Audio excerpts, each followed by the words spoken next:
오늘은 20장 그리스도인의 자유와 양심의 자유의 2항을 함께 나가볼게요. 2항을 먼저 제가 읽어보겠습니다. 하나님만이 양심의 주가 되신다. 이 하나님은 자신의 말씀에 배치되는 모든 인간의 가르침들과 계율들로부터 인간의 양심을 자유케 하셨다. 하나님은 신앙 혹은 예배에 관하여도 하나님의 말씀에 위배되는 그 무엇으로부터 양심을 자유케 하셨다. 따라서 인간이 날조해낸 가르침들을 믿거나 인간의 계율을 순종하는 것은 진정한 양심의 자유를 배반하는 것이요, 교회가 요구하는 맹목적 신앙과 교회에 대한 절대적 맹종은 기독교인의 양심의 자유와 이성을 파괴하는 것이다. 이 항에 이제 나와 있는 내용은 우리 안에 있는 사람의 양심이 있잖아요. 근데 그 모든 사람은 다 양심이 있죠. 예수님을 믿는 사람이든 믿지 않는 사람이든, 하나님의 존재를 믿고 살아가는 사람이든 하나님의 존재를 무시하고 살아가는 사람이든 그 안에 다 양심이 있습니다. 그런데 성경에서는 이 양심의 주인이 하나님이라고 말씀하세요. 그리고 이 양심을 하나님께서 자유하게 하셨다는 의미는 우리가 무엇을 양심의 거리낌을 가지고 살아야 될지, 무엇을 양심의 거리낌 없이 자유롭게 살아야 될지를 하나님께서 정하셨다는 거예요. 그래서 그거를 알면 알수록 더 우리가 양심에 자유롭게 살아갈 수가 있겠죠. 생각도 말도 행동도 자유롭게 살아갈 수가 있게 되는 거예요. 하나님과 그분의 말씀을 알면 알수록. 그런데 그 자유라는 것이 양심의 자유를 말씀하는 것이지, 이 세상에서 우리가 하나님의 말씀을 지킴으로 인해서 받는 여러 가지 어려움들, 그런 실제적인 어려움들이 있잖아요. 생활의 자유를 말하는 것은 또 아니에요. 그렇죠. 왜냐하면 우리가 예를 들어서 어떤 믿지 않는 집안에 태어났을 때 제사를 드려야 된다. 이 날에는. 그래서 12시에는 뭐 모여라. 그런데 자기의 양심이 하나님께 붙잡혔어요. 그래서 이거는 안 되는 거다라고 생각이 들면 그것을 드리지 않음으로 인해서 내 양심은 자유롭죠. 그런데 내 생활은 자유롭지 않죠. 네, 분명히 싫어할 테니까. 그런 의미예요. 그렇지만은 그것이 물리적으로는 내가 불편을 얻더라도 내 양심은 자유할 수 있잖아요. 근데 그것이 맞는지 틀리는지조차도 모르는 상황이면은 자유롭진 않겠죠. 이것을 절대적으로 안 해도 된다는 것을 확실히 알게 되면 자유로운데, 중간쯤에 있으면은 자유롭지 않겠죠. 그런 양심의 자유를 지금 말씀드리는 거예요. 그 2항이. 그래서 지금 방금 제가 읽어드린 이 말씀 2항을 좀 구분해서 제가 설명을 드릴게요. 첫 번째는 하나님만이 사람의 양심의 주인이시다. 영어 표현으로는 God alone is Lord of the conscience of man. conscience라고 하면은 우리의 양심이고, Lord은 주인이시죠. 하나님께서 사람의 양심의 유일한 주인이시다. 그리고 두 번째는 하나님은 사람의 양심이 자유롭게 하셨다. 부가된 설명은 사람의 양심은 하나님의 말씀에 위배되는 모든 사람들의 가르침과 명령으로부터 자유하다. 이 부분이 바로 제가 말씀드린 사람이 만들어 놓은 가르침이 있죠.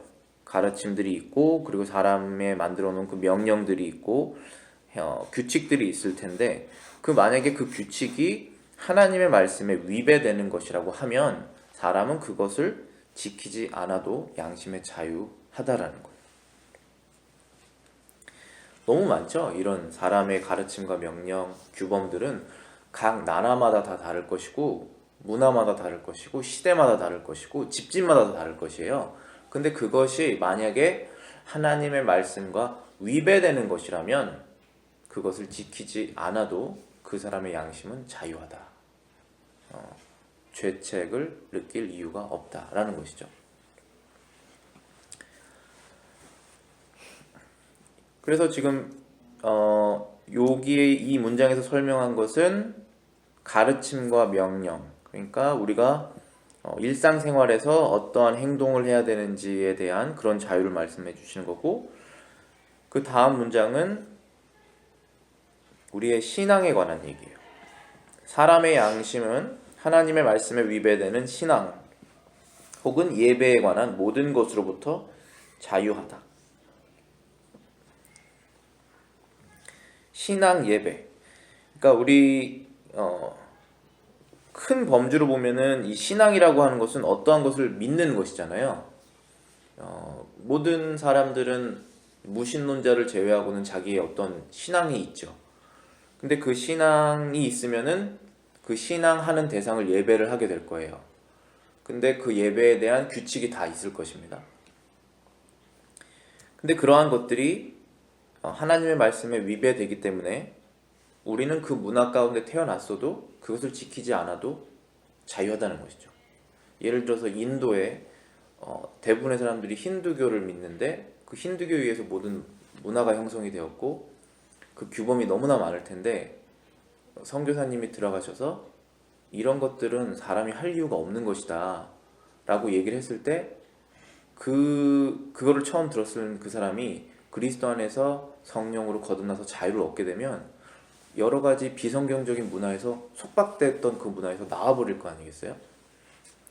그러면서 자기가 여태까지 예배했던 것들을 예배하지 않아도 마음속에 죄책이 없어지겠죠. 양심의 자유를 얻게 되는 것이죠.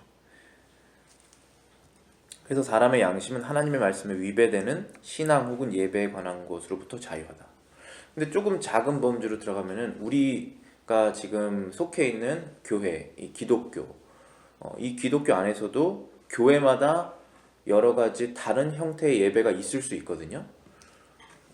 예를 들면은 저희는 장로교죠. 이 장로교라는 것은 영어로는 Presbyterianism이라고 부르는데요. Presbyterian Church라고 부르는데요.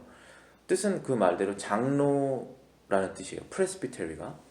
근데 장로교는 뭐를 설명하는 것이냐면은 우리가 선출을 하잖아요. 집사도 선출하고 장로도 선출을 하죠. 그 다음에 장로 선출되신 분들이 모든 사람의 동의 아래서 안수를 받으시고 그분들의 리더십 하에 이 교회가 다스려지고 구성된다라는 그런 뜻이에요. 이 장로교라는 뜻이. 그래서 어떤 면에서는 이 교회의 다스림의 형태를 말하는 거죠. 이 장로교라는 것은. 그리고 감리교도 다스림의 형태를 말해요. 왜냐하면 감리라는 뜻이 영어로는 비샵이라고 부르는데 거기에서 생각하는 감리교에서 생각하는 그 시스템은 이 장로보다 목사도 이 장로의 일부거든요. 이 장로보다 그 위에 한 단계 비샵이라는 것이 존재한다. 그래서 그거를 감독이라고 불러요. 그래서 감독을 선출하기도 하고 그러거든요. 이 감리교 안에서는. 그래서 목사님들 중에 어떤 지역의 감독을 선출을 해요. 그러면은 그분은 이 여러 교회 위에 존재하시는 분이에요. 그분의 성품이나 이런 게 위에 있다는 것이 아니라 다스림에 있어서. 우리도 대통령을 뽑으면 그 사람의 다스림에 우리가 있잖아요. 그 사람 왕은 아니지만 우리는 똑같은 레벨이지만 권위에 있어서는 위에 있죠. 모든 걸 결정해야 되니까. 그런 식의 개념으로 감독을 이렇게 선출하는데 이제 저희 장로교에서는 그것이 비성경적이다라고 생각을 해서 그걸 따르지 않는 거예요. 그래서 이제 갈리는 거예요. 왜냐하면 분명히 그 속에 속해 있으면 그렇게 따라야 되기 때문에. 그러면 이제 교회 위에 여러 교회 그리고 목사님 위에 또 한 분의 어떤 전체를 다스리는 지역을 다스리는 감독이 있어야 되니까 그게 감리교라는 뜻이에요. 감리가 이제 비샵이라는 뜻이고 그리고 침례교는 말 그대로 침례를 하는 교회예요. 침례는 물에 들어갔다가 나와야지만이 그것을 세례로 인정하는 교회예요. 그래서 저희 장로교에서는 그걸 또 형식주의라고 생각을 해요. 그래서 따르지 않는 거예요. 예를 들면은 예수님과 함께 십자가에서 매달렸던 강도 중에 한 명이 회개를 했죠. 그래서 당신이 가시는 그곳에 가시면 나를 기억해 주십시오. 그랬더니 예수님께서 너가 오늘 나와 낙원에 있을 것이다. 그래서 그날 둘 다 죽죠. 예수님도 죽으시고 이 강도도 죽는데 강도의 영혼은 바로 천국으로 갔다라고 하는 말씀을 예수님께서 하신 거죠. 그래서 그들은 이제 죽으면 둘 중에 하나죠. 천국이든지 낙원이든지 지옥이든지 하잖아요. 근데 거기서 그 사람은 회개를 한 거예요. 예수님의 그 모습을 보고. 그 사람은 세례받지 않았잖아요. 그러니까 침례교에서는 세례를 줄 때 이 세례라는 것이 이제 영어로는 baptism이라고 부르는데 이 baptism을 줄 때 반드시 물에 완전히 들어갔다 나와야지 그것이 정상적으로 받은 세례다라고 인정을 해서 교회 가운데 이제 이렇게 큰 물통 같은 게 있잖아요. 거기에 들어갔다 나오잖아요. 꼭 그렇게 하잖아요. 근데 그거는 하나의 형식이기 때문에 그게 성경적이지가 않다라고 저희는 생각을 하는 거죠. 장로교에서는. 근데 또 아이러니하게 침례교는 그게 거기 침례교는 또 장로가 없어요. 침례교는 집사만 있어요. 제가 말씀드린 것은 다 이단이 아니에요. 제가 말씀드린 교회들은 다 이단이 아니고 다 개신교예요. 그런데 성경을 어쨌든 해석해야 되잖아요. 그리고 해석하는 대로 살아야 되잖아요. 성경을 자기가 믿는 대로 살아가는 것이 중요한 거예요. 그런데 그래서 그걸 철저하게 많이 그 믿음대로 다 갈라져서 교회를 가요. 제가 보면 미국에 있는 성도들은 그래도 아직까지는 여기가 장로교인지 아니면 여기가 침례교인지 여기가 순복음인지 아니면 여기가 어떠한 교리를 가르치는지 어떠한 형식으로 교회가 다스려지는지 내 성경에 대한 내 믿음과 실제로 그 사람들이 그렇게 생활하고 있는지를 봐서 그 교회를 찾아간단 말이에요. 우리가 부모님 밑에서 태어났을 때 나는 어떠한 가정에서 태어났다고 결정권이 없잖아요. 그래서 어렸을 때 그런 부모님의 신앙에 따라서 그 교회에 정착하고 거기에 가르침대로 우리가 배우죠. 그런데 물론 그렇지만 이제 한국 교회의 약점이라고 하면 약점은 성경을 체계적으로 가르쳐주지 않고 또 배울 기회가 많이 없어요. 그래서 만약에 그거를 제대로 배우게 된다면 내가 이해하는 그 성경과 지금 교회에서 가르치는 그 가르침이 다르다라는 걸 비교를 할 수가 있을 거예요. 왜냐면 내가 읽어봤더니 그렇지 않다. 그런데 그걸 두루뭉실하게 가르치기 때문에 누구든지 와도 그냥 다 있을 수 있게 가르치는 면이 있다라고 저는 생각해요. 그래서 어렸을 때는 그렇지만 성장하면서 이 교회에서 행해지는 것은 전통이지 성경에서 말하는 가르침은 아니다. 그래서 안 해도 된다라고 하는 양심의 자유한 부분 또 불편한 부분이 생길 수가 있거든요. 그래서 최대한 양심의 자유를 누릴 수 있는 교회로 가는 거예요. 이 사람들이. 그래서 여기 하나님의 말씀에 위배되는 신앙 혹은 예배에 관한 모든 것으로부터 자유하다라는 것은 우리의 양심이 하나님 말씀과 위배되는 어떠한 기독교적인 신앙과 기독교적인 예배로부터도 자유하다는 거예요. 예를 들면은 저는 감리교 세례를 받았거든요. 우리 부모님 감리교 다니시니까. 근데 그건 유아 세례였어요. 근데 유아는 아무런 인지 능력이 없죠. 근데 유아 세례를 받잖아요. 그런데 성인이 되어도 그 사람은 다시 세례받지 않아요. 성경의 가르침에 의하면. 그걸 제세례라고 그러는데 제세례를 받을 이유가 없다고 생각해요. 왜냐하면 하나님께서 그 사람을 변화시키신 거예요. 내가 믿겠다고 오늘 결정해서 믿게 된 게 아니라 하나님이 그 사람을 어렸을 때부터 지켜오셔서 그 인생을 끌고 오시고 수많은 일들을 통해서 그 사람의 마음을 변화시켜서 믿게 된 거지 어떠한 특별한 사건을 통해서 나는 오늘부터 예수를 믿는다라고 결정해서 믿게 되는 거는 물론 그런 부분도 있지만 자신이 결정해서 믿게 되는 건 아니거든요. 하나님의 도우심으로 하신 거예요. 근데 그것은 부모님의 가르침도 있었을 거 아니겠어요. 세례를 받게 하는 그 부모님은 세례를 주는 이유가 뭐예요? 그 세례를 받게 하는 내가 이 아이를 나의 신앙으로 낳은 아이고 이 아이도 나처럼 하나님의 백성으로 믿고 내가 키울 것이다. 그러한 다짐과 선언이 있는 거거든요. 그리고 하나님께서 그걸 인정하시는 거고 그래서 이 유아 세례를 주는 거란 말이에요.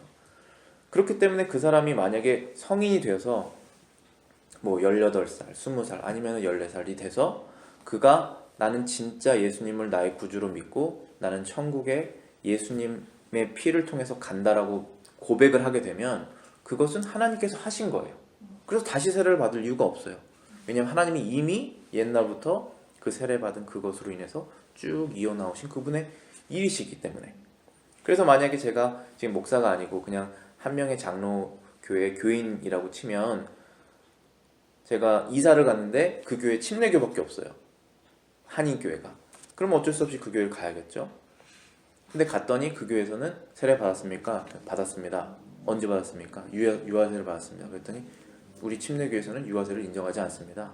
왜냐하면 인지 능력이 없었기 때문에 그렇습니다. 그래서 다시 침례를 받으십시오 하면 저는 싫다고 말할 수가 있는 거예요.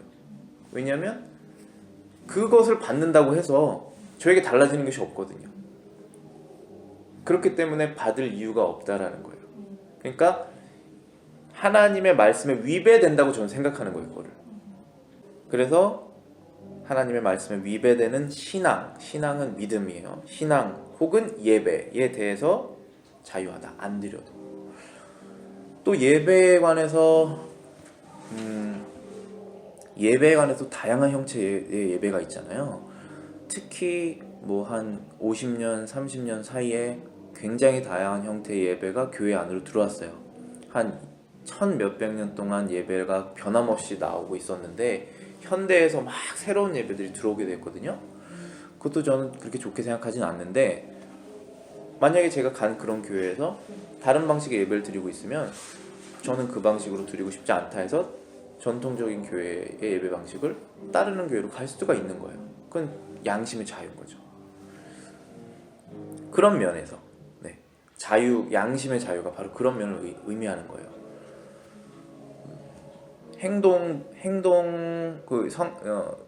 예배적인 면이 아니라, 신앙적인 면이 아니라 사람들의 가르침과 명령으로부터 자유하다는 것은 제가 초반에 예를 드린 걸로 어떤 인도 사람이 예수님을 믿음과 동시에 그들만의 힌두교의 베이스에 되어 있는 모든 문화를 다 저버린다. 그러면 거기에서 완전히 이방인이 되는 순간이잖아요. 따돌림을 당할 것이고, 그래도 그 사람 안에 양심의 자유가 있다라는 거예요. 그래서 사람의 양심의 주인은 하나님이시라는 거예요. 우리가 주 하나님 이렇게 부르는 이유는 그분이 나의 주인이시기 때문에 그렇게 부르는 거죠.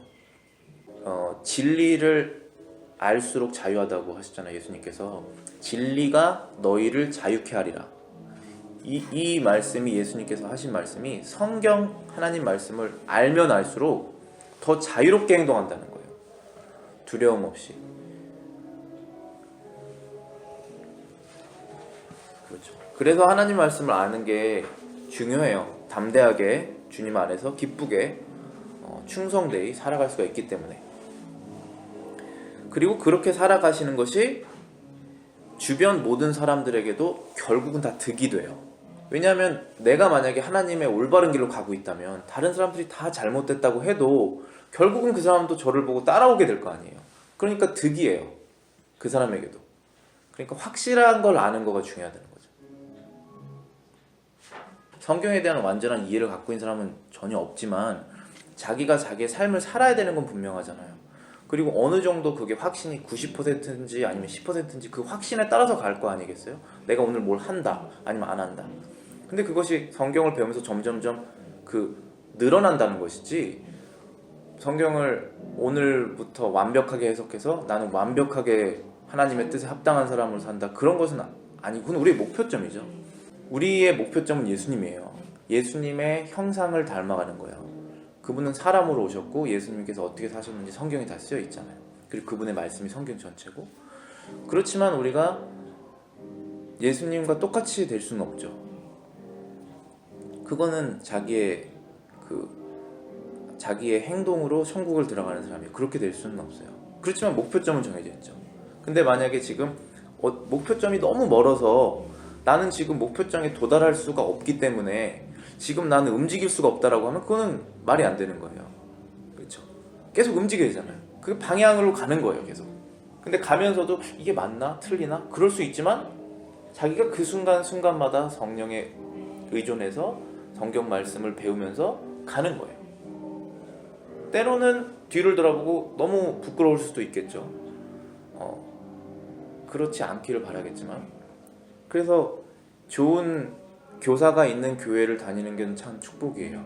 그리고 저 같은 경우는 좋은 교수님이 그 성경을 정말 진실하게 인본주의적으로 안 하고 신본주의적으로 해석하는 그 신학교를 갔다는 것도 또 축복이고. 그리고 세 번째로는 사람은 스스로의 양심의 진정한 자유를 배반할 수도 있고 심지어 이상을 파기할 수도 있다. 지금 이 사망에서 의미 있는 표현이 있는데, 사람이 자신의 양심을, 그리고 진정한 그 자유의 양심을 배반할 수도 있고 심지어 자신의 이성을 파괴할 수도 있다, 이렇게 나와 있어요. 어떻게 되면 그런 짓게 될 수 있냐면은, 사람은 인간이 만든 가르침과 명령에 복종할 때에 진정한 양심의 자유를 배반하게 된다. 그러니까 하나님의 명령이 있고 인간의 명령이 있어요. 그런데 만약에 내가 스스로 하나님의 명령은 이것이고 사람이 명령하는 것은 다른 것이다 라는 것을 알고 있음에도 무슨 이유든지 간에 하나님의 것을 선택하지 않고 사람의 가르침을 선택을 한다면 내 양심이 피해를 입는다는 거예요. 내 양심을 내 스스로 배반하게 되고, 우리가 누구에게 배신을 당하면은 상처를 입죠. 내가 내 스스로를 상처를 입히는 거예요. 그러니까 이거는 사실은 우리 인생 속에서 매번 결정할 때마다 선택이에요. 저도 신앙인으로서 내가 목사로서 이러한 행동을 해야 되고 이러한 시간을 보내야 되고 그런 것이 있잖아요. 그런데 그것을 내 어떠한 편의를 위해서 그걸 안 하는 것이 자꾸 버릇이 되면은 제 양심에 상처를 입는 거예요. 근데 그 상처가 무엇이냐면은, 과연 나의 양심의 주인이 하나님이시냐 아니면 나냐, 그런 상처를 입게 되잖아요. 그러니까 내 양심을 내가 배반하는 게 되는 거예요. 내가 양심의 주인이 아니기 때문에. 그런 표현이고요. 두 번째는, 무조건적인 신앙과 절대적이며 맹목적인 복종을 요구하는 것은 양심의 자유와 이성을 파괴하게 된다. 여기에서 지금 무조건적인 신앙, 그리고 절대적이며 맹목적인 복종, 여기 맹목적이라는 표현이 그 영어 표현으로 보시면은 blind라고 되어 있어요. blind obedience. obedience는 순종이에요. 부모님께 순종하라, 하나님께 복종해라 할 때 그 복종이 요 단어거든요. 근데 blind obedience면은 무조건적으로 복종하는 거예요. 그런데 우리말로는 맹목이라고 되어 있더라고요. 맹인할 때 그 맹자고 목자가 볼 목자더라고요. 그러니까 보지 못하는 상태로 따르는 거예요, 계속. 그러니까 따르라고 하면 그냥 가는 거예요. 근데 이런 것이 있으면 안 된다는 거예요. 무조건적인 신앙과 절대적인 맹목적인 복종을 요구하는 것은 양심의 자유와 이성을 파괴한다는 거예요. 예를 들면은, 제가 북한에서 만약에 태어났어요. 얼마 거리 멀지 않잖아요. 수원이나 북한이나. 근데 태어나서 봤더니 거기는 김씨 가문을 우상숭배하는, 태양신이라고 우상숭배하는 책에 딱 잡혀 있어요. 근데 저는 어쩌다가 성경을 발견했어요. 지하교회에서. 그리고 성경을 읽었더니 이 나라의, 이 세상의 주인은 하나님이라는 걸 알게 됐어요. 그래서 그럼 그 책에 제가 반하는 행동을 계속 하면서 살아야 되잖아요. 그런데 안 하면은 다 죽기 때문에 맹목적으로 그냥 계속 하는 거예요. 그거를 그리스도인으로서. 아니면 죽기 때문에. 그렇게 됐을 때 제 자유와 이성은 파괴되는 거예요. 믿지 않는 대로 행동하면서 살기 때문에. 확실한 거잖아요, 그거는. 그래서 그분들이 정치범 수용소에 가 계신 거예요. 자신의 이성의 자유를, 자신의 이성을 파괴하고 싶지 않고 정상적으로 살고 싶기 때문에 감옥에 가 있는 거예요. 되게 아이러니하죠. 그렇게 될 수가 있는 거거든요, 이게. 그래서 수많은 사람들이 종교개혁 때도 마찬가지예요. 1500년대 그때쯤에도 유럽 전체를 지금의 천주교라고 하는 로마 카톨릭이 다 장악하고 있었고, 교회에서도 성경을 가르치지 않고, 성경이 자국어로 번역도 안 되고, 번역이 되면 사람을 화형시키고, 그런 상황에서 아무도 성경을 모르는데 이상한 걸 가르치는 거예요. 면죄부를 팔고 돈을 내면은 네가 여태까지 행동한 그런 거 다 없애준다, 심지어 조상까지도 천국에 간다, 이렇게 해버리니까 사람들이 그걸 분별할 수가 없으니까 맹목적으로 그걸 믿는 거예요. 그런데 성경을 읽는 사제들이 있잖아요. 그 천주교 신부들, 그들 중에 이건 아니다 라고 해서 맹목적인 천주교에 대한 신앙을 박차고 자신의 양심과 이성을 찾은 거예요. 그것이 바로 종교개혁이거든요. 교회 안에서도 마찬가지예요.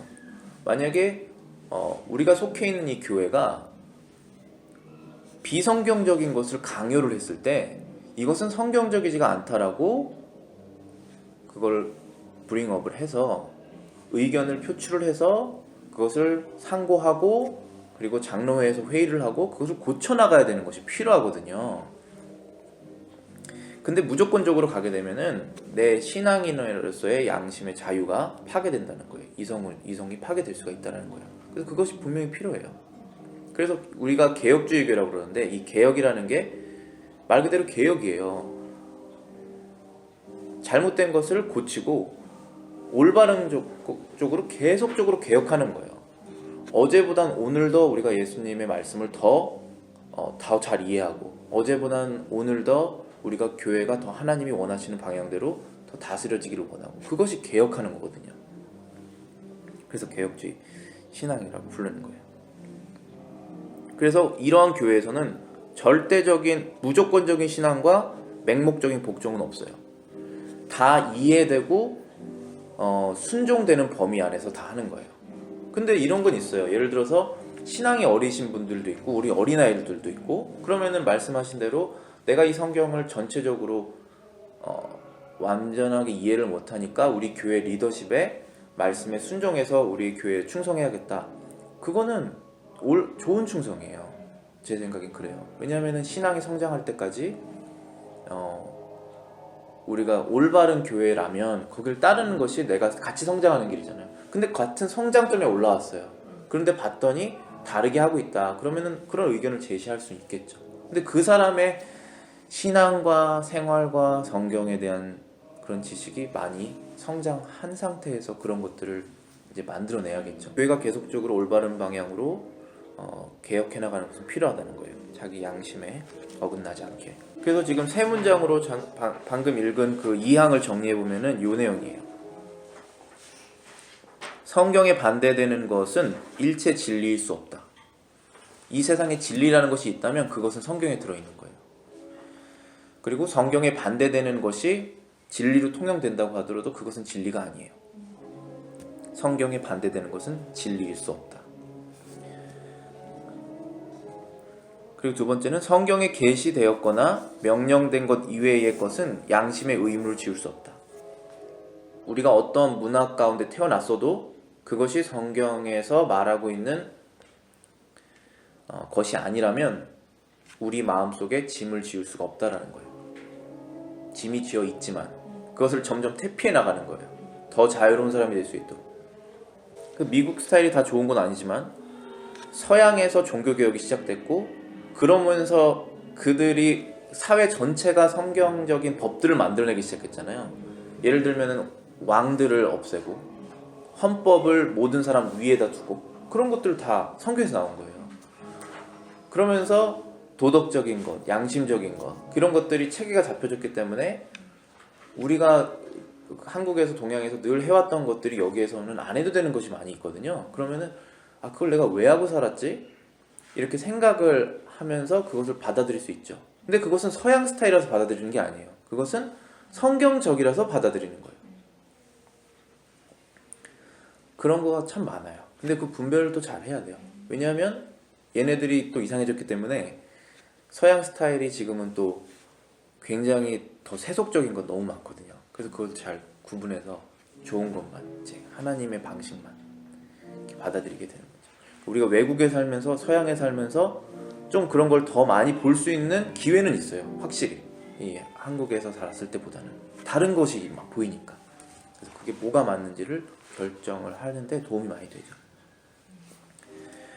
세 번째는 성경은 투명하므로 신자는 각각 직접 스스로 성경을 해석하며 인간의 교리와 명령을 성경으로 판단할 책임이 있다. 권리를 주시는 순간 책임이 부여돼요. 성경이 자국어로 번역이 되는 순간 그 사람들은 성경을 읽을 자유가 생기죠. 그리고 성경을 공부하고 그 성경대로 판단할 책임이 있는 거예요. 그렇기 때문에 좋은 교회를 열심히 찾아서 좋은 교회를 찾아가는 것도 자신의 자유지만 또 책임이에요. 그것을 찾아내야 돼요. 교회도 이 한 지역에 여러 교회가 있잖아요. 그러면은 이사를 왔을 때 여러 교회를 찾아봐야 하잖아요. 찾아봐서 진짜 성경적으로 가르치고 내 삶에 변화가 생기는 말씀을 주는 곳이 어딘지 찾아보고 그리고 그 교회를 가야 되는 게 자기의 책임이고, 만약에 우연히 알게 됐거나 아니면 누구를 따라서 갔는데 그 교회가 좋은 교회면 그건 정말 축복이죠.